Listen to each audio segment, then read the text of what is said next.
Amigas y amigos, continuamos con Federico Stanham, el ingeniero agrónomo Federico Stanham, presidente del Instituto Nacional de Carnes, aquí en el estudio por primera vez para hablar de esta cadena cárnica que tiene sus eslabones, que a veces crujen entre ellos, pero es lógico en una actividad comercial como es esta, en definitiva, cada cual defiende sus intereses.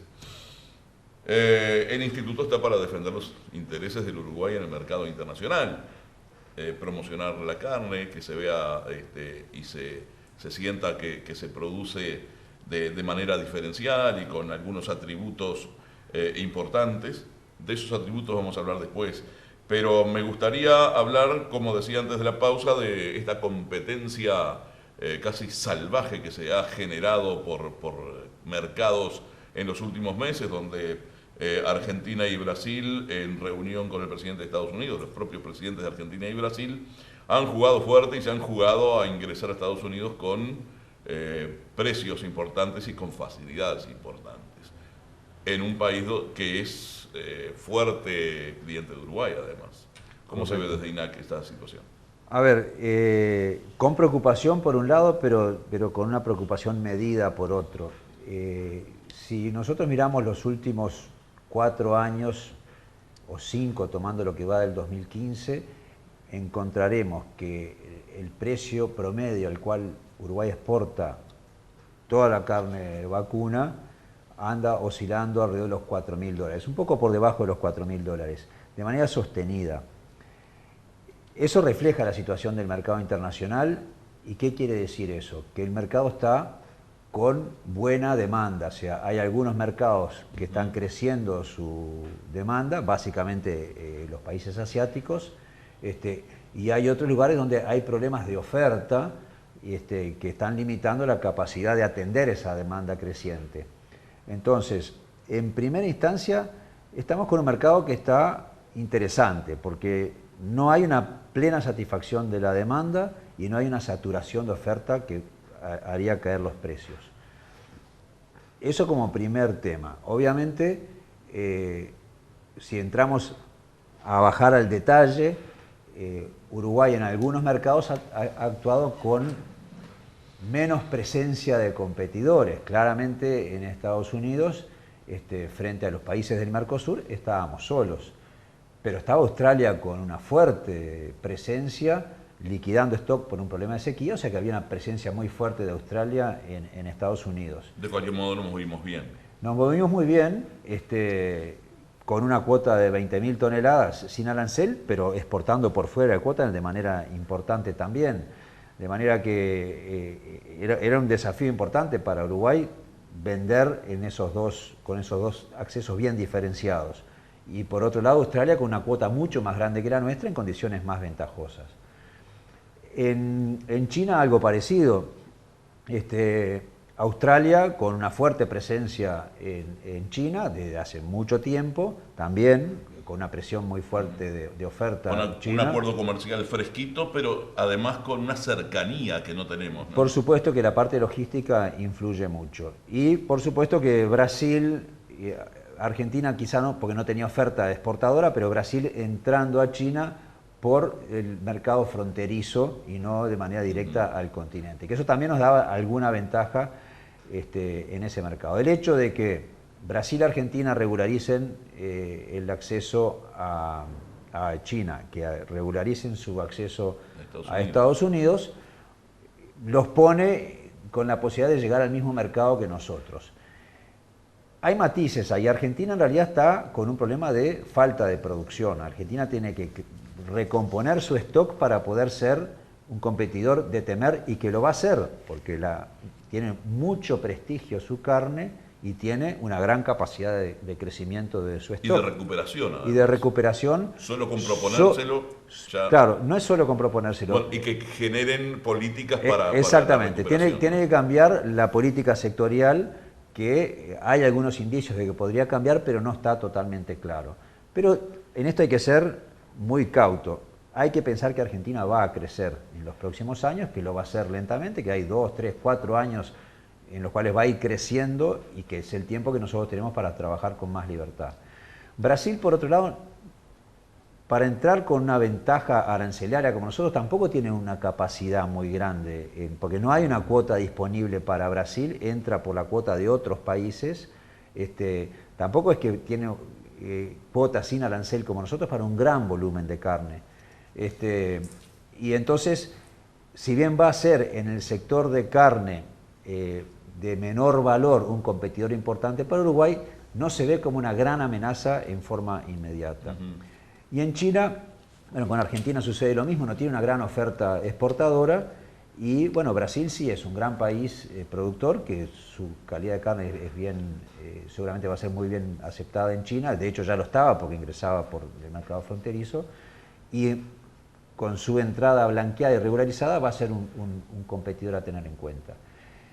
Nosotros creemos que la principal amenaza acá está en los países que logran rebajas arancelarias respecto de Uruguay. Eso es más peligroso que la presencia de más oferentes, porque en realidad no hay tanta carne más para ofrecer. El tema es los países como Estados Unidos en Europa, o como Australia y Nueva Zelanda en Asia y en Europa, logren rebajas arancelarias que nos generen una desventaja competitiva. El eso canciller Novoa ha prometido trabajar intensamente en eso.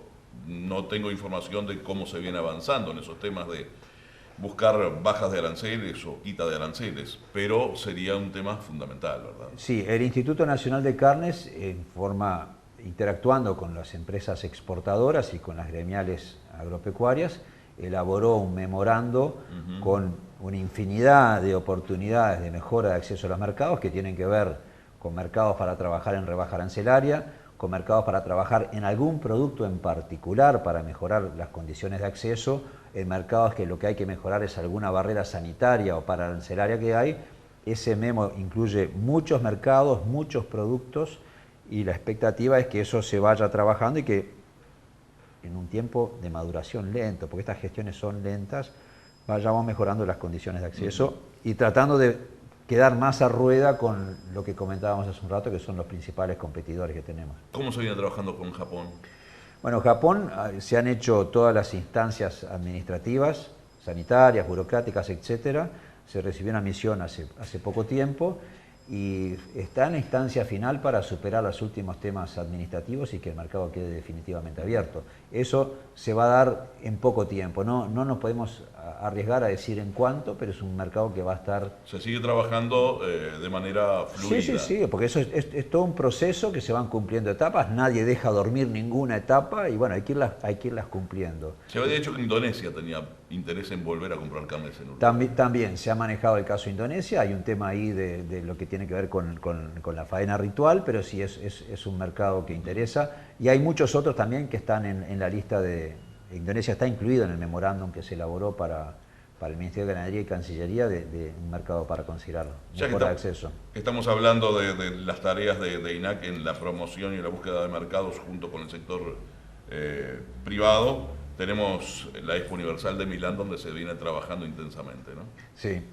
Bueno, la Expo Universal de Milán, en realidad la participación de INAC es un poco especial. La Expo Universal es Uruguay, que está presente con su pabellón, es Uruguay 21, conjuntamente con la Cancillería, que llevan la propuesta, el eslogan de la feria es alimentar el planeta, energía para la vida, y eso es el eslogan que todos los países que se presentan tienen que ir con ese mensaje en su propuesta del pabellón o del stand que tienen. Uruguay va con su propuesta, que es mostrar un país natural, un país amigable, un país seguro, un país confiable, capaz de producir alimentos naturales para muchos millones de personas. Ese es el mensaje que lleva Uruguay. En forma complementaria y repitiendo experiencia exitosa de otras Expo Universales, como fue el caso de Zaragoza hace unos años, se le propuso a INAC hacer un acuerdo con la franquicia de la parrilla Uruguay Natural, parrilla gourmet, en este pabellón. ¿Qué ventaja tiene para el pabellón la parrilla? Atrae público. Esa fue la concepción inicial que tuvo este proyecto. Posteriormente, y ya sobre finales del año pasado, se agregó el interés del Ministerio de Ganadería de utilizar la presencia de la parrilla en un lugar tan importante de Europa y durante 6 meses para promocionar algunos de los atributos de la carne uruguaya y hacerlos conocer de manera masiva a un gran público durante tantos meses. Básicamente en los atributos normales y ya conocidos que tiene la carne uruguaya, pero insistiendo mucho con el tema de la trazabilidad. Claro, de esos atributos me gustaría hablar después de la pausa, pero antes recordar que continúa la presencia de Uruguay y de INAC en Anuga, Sí. que se prepara para Moscú el año que viene también, ¿no? Sí, Son exposiciones de alimentación importantes donde hay que marcar presencia fuerte, ¿no? Claro, lo que está resuelto por el instituto y en proceso de ejecución es Anuga, que es ahora para el mes de octubre. Lo del año que viene todavía no está definido, aunque generalmente INAC va con los exportadores a la CIAL en China y a Anuga o la CIAL en París. Eso es como que lo habitual. Hay otros proyectos de otros eventos importantes de alimentación que se están evaluando, pero hoy en realidad lo que está definido es para el mes de octubre Anuga. Lo del año que viene todavía no está armado. ¿Es partidario de seguir vendiendo las franquicias de las parrillas gourmet? Mire, es un tema que lo estamos revisando porque es complejo, desde todo punto de vista. Primer tema es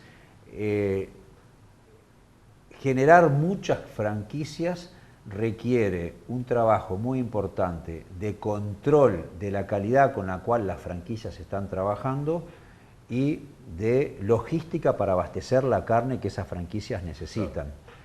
El protocolo de las franquicias que tiene INAC es muy exigente y en este momento el instituto no tiene capacidad en su organización para atender con esos dos requisitos que yo le mencionaba un número, o sea, ni siquiera para atender 2 franquicias porque requiere una dedicación muy importante, asegurar el cumplimiento de los estándares de calidad y asegurar el abastecimiento de carne uruguaya. Eso como tema, digamos que operativo y logístico.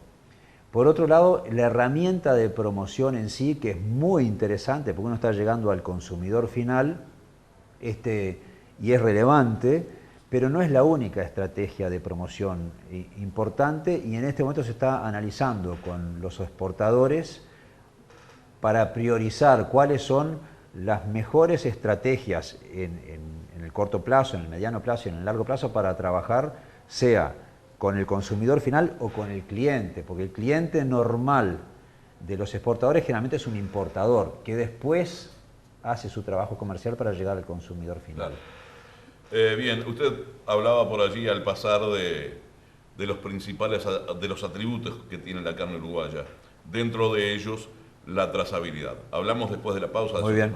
Ya volvemos.